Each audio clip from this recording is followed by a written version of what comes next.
you. Ever get that feeling like your Python projects are kind of getting out of control, with all those different packages and versions flying around? Yeah, it can definitely get a little messy. Well, today we're going deep on virtual and vague developers.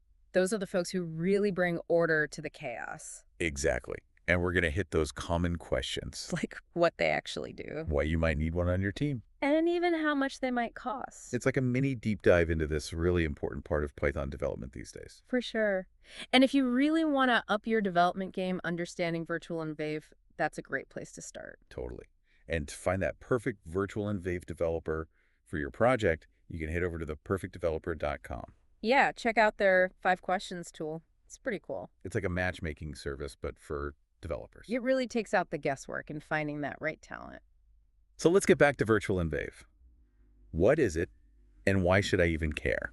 Okay, well, imagine you're working on a bunch of different recipes at the same time. Okay, I like where this is going. One needs like a teaspoon of salt, another needs a tablespoon, and maybe you're even trying to do a salt-free recipe. Right. Now trying to manage all those different salt requirements in one bowl. Oh, well, that would be a disaster. Exactly. And that's kind of what Virtualenv does for your Python projects. It creates these like isolated environments. Separate bowls for each recipe. Exactly. So all the packages and the versions you need for one project, they don't mess with another. So you're saying it's all about preventing those dependency conflicts that can really cause some serious Yeah. headaches. Yeah, and delays, for sure. Okay, that makes a lot of sense. Yeah. But who are these like virtual and Vive wizards who keep everything running smoothly? Well, that's where the Virtualenv developer comes in. They're the ones who set up and manage all those isolated environments, making sure each project has the right ingredients, so to speak. I like it. They're masters of tools like pip, which is what we use to install Python packages, That. and that requirements.txt file, which basically lists out all the packages and the versions you need for a project. So it's not just about knowing a bit of Python.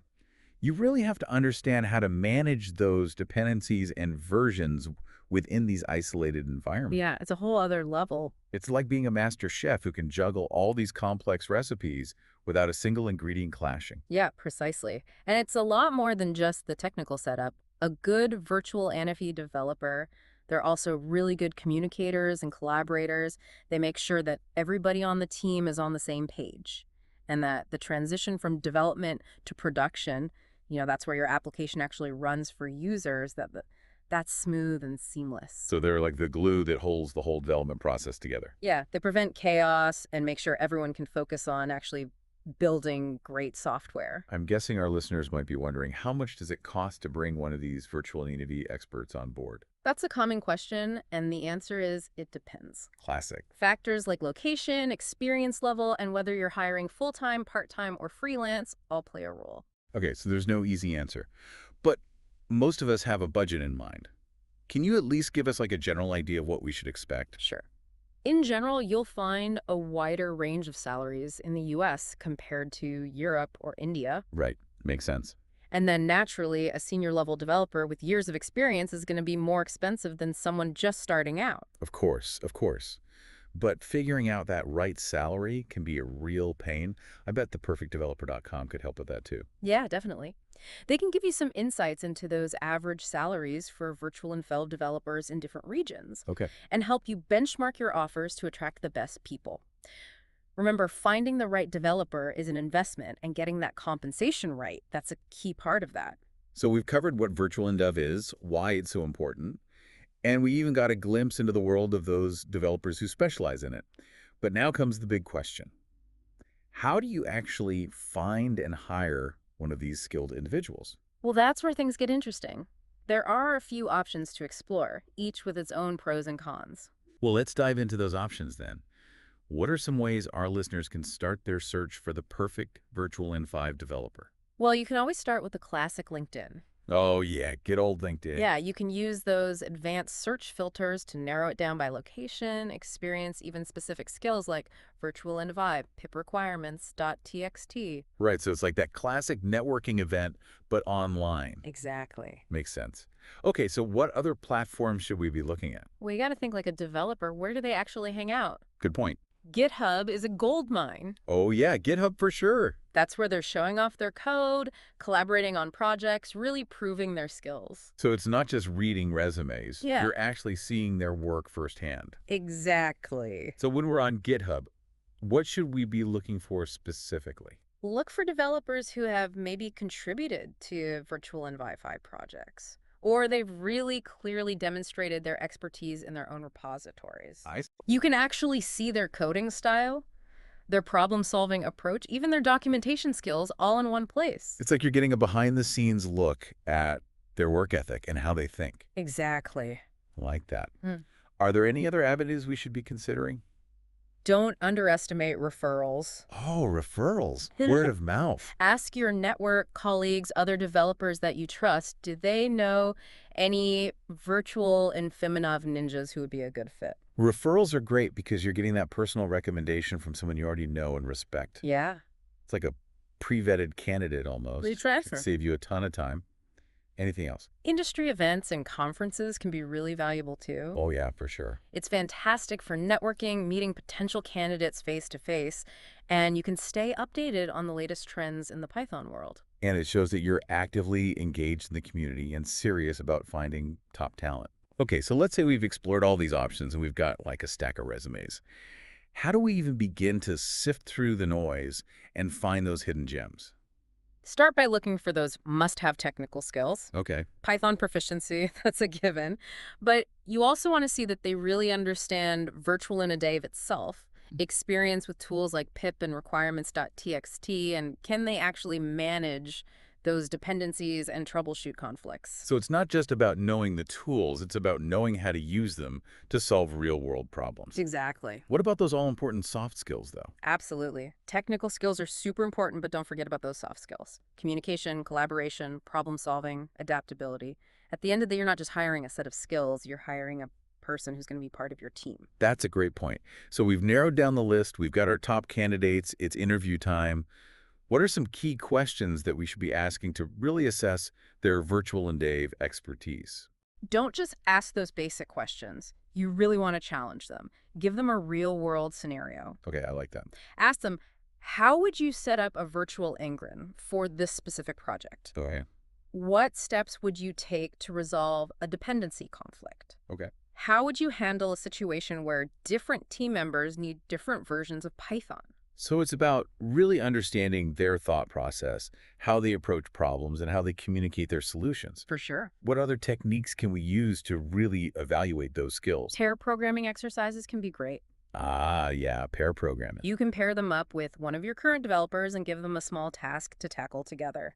Observe how they interact, how they share ideas, and how they handle maybe disagreements or challenges. So it's like a little sneak peek Yes. into their future teamwork dynamics. Yeah. But in a controlled environment. Now let's talk references. What are some key questions we should be asking those past clients or employers? Go a little bit deeper than just verifying employment history. Right. Ask specifically about their virtual and native experience. Okay. How did they handle setting up environments for their projects? Were there any challenges? How did they communicate with the team? Did they solve problems proactively or did they wait for instructions? These are really valuable insights that kind of paint a more complete picture of the candidate. Yeah. It's not just confirming their skills, you're understanding their work style, their communication habits, and if they can thrive in a team environment.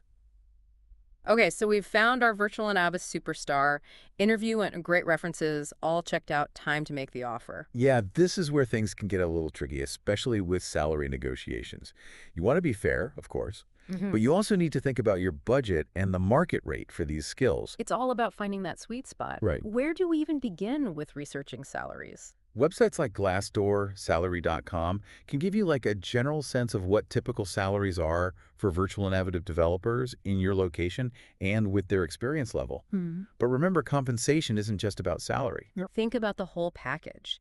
Benefits, vacation time, professional development opportunities. Those perks can be really valuable to candidates. So it's about creating a compelling offer that attracts top talent and shows you're invested in their growth. Yeah. So the offer's been accepted, the contract is signed, what's next? Now it's time to roll out the welcome mat and make sure that your new Virtualenv developer feels like part of the team right from day one. Onboarding is key. Absolutely. It's crucial for setting them up for success. What are some key things we should focus on during that onboarding process? Start with the practical stuff. Do they have the equipment, Right. access to all the systems and tools, Good. a clear understanding of their role and responsibilities? Definitely important. What about like the human element of onboarding, though? Oh, that's just as important. So, Introduce them to the team, set up regular check-ins, and create an environment where they feel comfortable asking questions and sharing ideas. it's all about creating that sense of belonging and making sure they feel valued and supported right from the start. Now, before we wrap up this deep dive, I want to leave our listeners with a final thought-provoking question. Okay, here's what I find fascinating. As the Python ecosystem keeps evolving, what role will Virtualenv play in the future? Will it adapt? Will new tools emerge? What challenges and opportunities are out there for developers who specialize in this area? That's a great question. It's a good reminder that the tech world is constantly changing, and the best developers are the ones who can not only master the tools of today, but also anticipate the trends of tomorrow. Absolutely. And if you're looking for those forward-thinking developers, those Virtualenv gurus who are ready to tackle anything, theperfectdeveloper.com is the place to start. For sure, their 5 questions tool can help you find that perfect developer for your needs, whether it's full-time, part-time, freelance, you name it. It really takes the guesswork out of the whole process. And connects you with the best. Okay, so you've gotten the rundown on all things virtual and FA developers, why they're so essential, what they do, how much they cost, and even where to find them. Hopefully you're leaving this mini deep dive feeling empowered and ready to make those decisions about your Python projects. Yeah, really makes you think about how this specialized skill set is going to evolve as technology keeps changing. Yeah, it really highlights how important it is to keep learning new things in tech. Stay ahead of the curve. For sure. And that brings us back to theperfectdeveloper.com. It's a great resource when you're trying to find those really awesome developers. Yeah, their 5 questions tool is perfect if you're feeling a bit lost, Yeah. trying to figure out where to even start looking. It helps you narrow it down to the platforms and resources that make sense for what you need. So there you have it. We've covered all things virtual and FA developers, We talked about why they're so important, what they actually do. how much they cost, and even where to find them. Hopefully you're walking away from this mini deep dive feeling like you can make those decisions about your Python projects with confidence. Don't forget Virtualenv developers. They're your secret weapon for keeping those Python projects organized, running efficiently, and totally dependency conflict-free. So go ahead, dive into theperfectdeveloper.com, try that 5 questions tool, and find that perfect developer for your team. Your next amazing Python project is waiting. Until next time, keep coding and keep those virtual environments humming.